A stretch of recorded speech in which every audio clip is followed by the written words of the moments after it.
L'objet number possède 5 méthodes qui lui sont rattachées. ToExponential, ToFixed, ToPrecision, ToString et ValueOf. Donc là, on va pas voir ValueOf, donc on va voir ces 4 méthodes, ToExponential, ToFixed, ToPrecision et ToString. Pour commencer, ToExponential, qui est une méthode qui va permettre de convertir en notation exponentielle.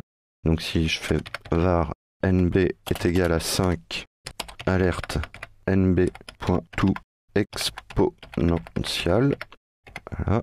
Alors je récupère, je fais un copier, et si j'exécute ce script, voilà, j'ai 5 exposant 0, donc ce qui est la représentation exponentielle de ma valeur. Cette méthode peut prendre un paramètre qui sera un entier entre 0 et 20, et qui va permettre de déterminer le nombre de chiffres que l'on va mettre après la virgule. Donc si je mets 8 ici, par exemple, je vais obtenir 8 zéros après la virgule, et ma notation exponentielle. Ensuite, ToPrecision. Cette fois, je vais prendre 13,258,369 et je vais faire un alerte nb.ToPrecision. Encore une fois, je récupère cette portion de code que je vais réutiliser plus tard, donc je fais un copier pour un futur coller. Et si j'exécute ce script, j'obtiens la même chose que mon chiffre. Donc dans ce cas-là, ça ne sert pas forcément à grand-chose. En revanche, là aussi, on peut passer un paramètre à cette méthode, paramètre qui sera un entier. Et par exemple, si je mets 5 ici, et que je fais mon alerte, ça m'affiche uniquement 5 chiffres. Donc ToPrecision, ça va forcer le nombre de chiffres à afficher.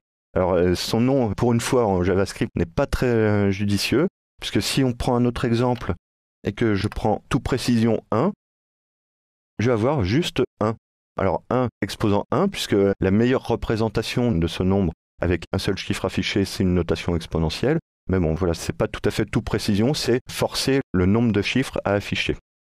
A l'inverse, si je reprends le même code, mais ici, ToFixed, copier. Ici, je vais obtenir 13. Donc ToFixed va permettre, lui, de déterminer le nombre de chiffres significatifs à afficher. La valeur par défaut, ce sera 0, mais on peut là aussi lui passer un paramètre, le nombre de chiffres significatifs qu'on veut afficher. Si je mets 2, voilà, ce sera sur 2 chiffres. Et une forme arrondie.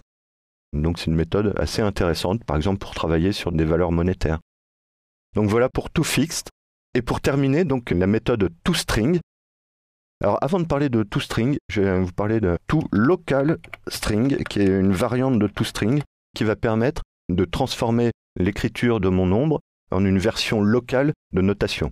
Donc là, si je mets 13 uniquement, ça va me renvoyer 13, donc pas grand intérêt. En revanche, si je mets 13 points, encore une fois 258,369, ToLocalString va me transformer le point en virgule. Donc ça va permettre de récupérer les paramètres linguistiques du navigateur de l'internaute et de transformer l'écriture à virgule en écriture ce qu'on appelle locale. Et enfin, donc ToString. Alors ici, si je fais ToString tout seul, ça va me renvoyer 13. Alors on pourrait vérifier dans la console. C'est la chaîne de caractères 13 et non pas le nombre 13. Mais la particularité ici, c'est qu'on peut passer un paramètre. Et en paramètre, on peut passer la base dans laquelle on veut convertir notre nombre. Donc par exemple, si je mets ici 2, ça va m'afficher 13 en notation binaire. Donc voilà une petite astuce qui est assez sympathique et qui permet de faire des convertisseurs décimaux et hexadécimaux.